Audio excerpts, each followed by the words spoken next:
Is Tony Romo smarter than Cowboys fans?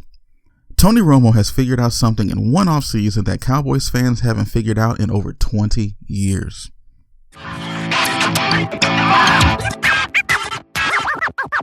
What's up, NFL fans? Cover 2 Chris, your football know-it-all, back with another take on the world of the NFL as I see it.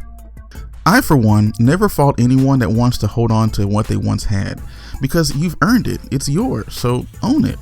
But at some point, it's never a good look to watch an aging star do just that, age in front of our eyes. The scope of this is far greater than what happens on the football field, however, because we see it in the music industry, where 30-year-old bands try to put it together for one last tour and end up sounding terrible, killing any beautiful memory that you ever had of them. The curse of holding on has bitten many in the past. Brett Favre comes to mind. The overused phrase of Father Time is undefeated reigns true once again. But is it pride that makes people want to hold on? Most people define themselves by their jobs or their families, and when those two things are working in our favor, we are proud of our progeny, our occupation. We have a sense of identity, an identity that helps us to view the world favorably. Now, when that sense of identity is threatened, it is often the case that we try to do everything we possibly can to get that normalcy that we once had established. And that's what happens to NFL players. From the time that they are in middle school through early adulthood, these players are the biggest, fastest, strongest, most athletic kids, and constantly are told that they're the best, to the point that they start to drink the Kool-Aid themselves. They have all the affirmations too, because they receive the best recruiting, the best scholarships, getting drafted, and then fulfilling their life's purpose since they were 13. Then they hit the brick wall. They hit their 30s and they are no longer the biggest, fastest, strongest, most athletic kids on the field. They are one up by a newer generation of gifted kids, at which point we see a precipitous slide from greatness. The same greatness that they are only receiving due to their laurels that they earned earlier in their careers to begin with. And in some cases, we see this in painstaking detail as sports fans.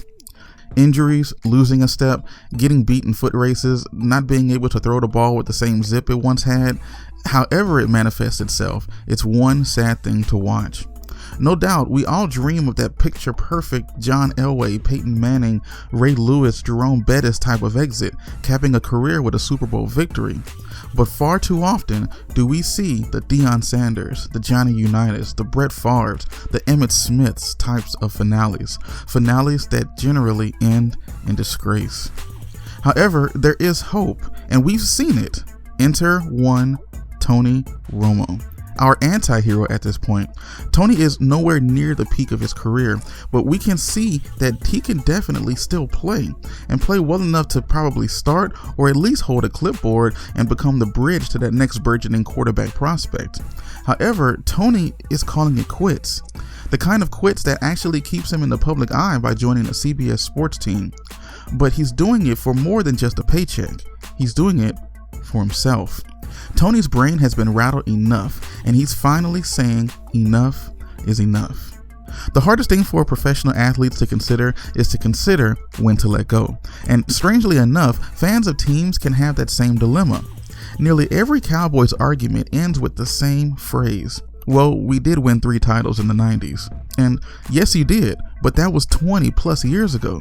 Cowboys fans that have been holding on to that same myopic attitude makes it extremely impossible to reason with them. And this is where the very embodiment of Cowboy fandom and Tony Romo himself makes a differentiation between not what Tony believes, but what he knows to be the truth.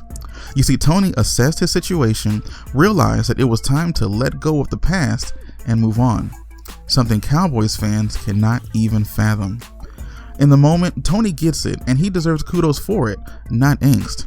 He had his shot at NFL greatness, and he made his mark with the Cowboys and the NFL, but Tony peaked. And maybe he reached his proverbial glass ceiling being an undrafted free agent, but his biggest claim to fame can sometimes be that fumbled extra point and that not so smart relationship with famed country singer Carrie Underwood. Tony is not giving up on the NFL. In fact, he had this to say: "If you think for a second that I don't want to be out there, then you probably never felt the pure ecstasy of competing and winning." He went on to say, "That hasn't left me. In fact, it may burn now more than ever." Tony is not giving up on the NFL. He's buying into a life after the NFL, especially while he can still stand and walk and talk with relative ease. He has nothing to be ashamed of, because this is the guy that deserves every bit of praise that he receives, being an undrafted free agent that Bill Parcells took a flyer on in 2006, and when, ironically enough, Drew Bledsoe was stinking up the joint at the tail end of his career. Tony ended up setting franchise highs in passing yards and touchdowns in a 10-year span with the Cowboys. So love him or hate him for his decision, he is comfortable with it, much to the dismay of the Texans and Broncos. So I make this final emotional plea to Cowboys fans. Take a page from your quarterback and let go of the past. Look at the present talent and be joyous of what you have. You could be the Browns or the Jaguars. You have youngins like Ezekiel Elliott and Dak Prescott and that beefy offensive line. These are what is going to make you relevant for years to come. Admit that what you had in the early 90s was nice, but it's time to make the same realization that Tony did and move on to something more contemporary, more current, and more relevant to the time in which we are living now. As always, thank you for watching, and I hope you enjoyed the video, and also don't forget to smash that like button. If you think I nailed the topic, let me know in the comments. If you think I'm totally off, still let me know in the comments. I'll try my best to respond to as many of them as I possibly can. Be sure to hit me up on Twitter, Facebook, or email with questions or comments and other ideas for the kind of videos that we can make in the future. Be sure to hit that subscribe button as well as the little bell next to it so that you're alerted every time a new video drops on the channel. This is Cover 2 Chris, and I'm out.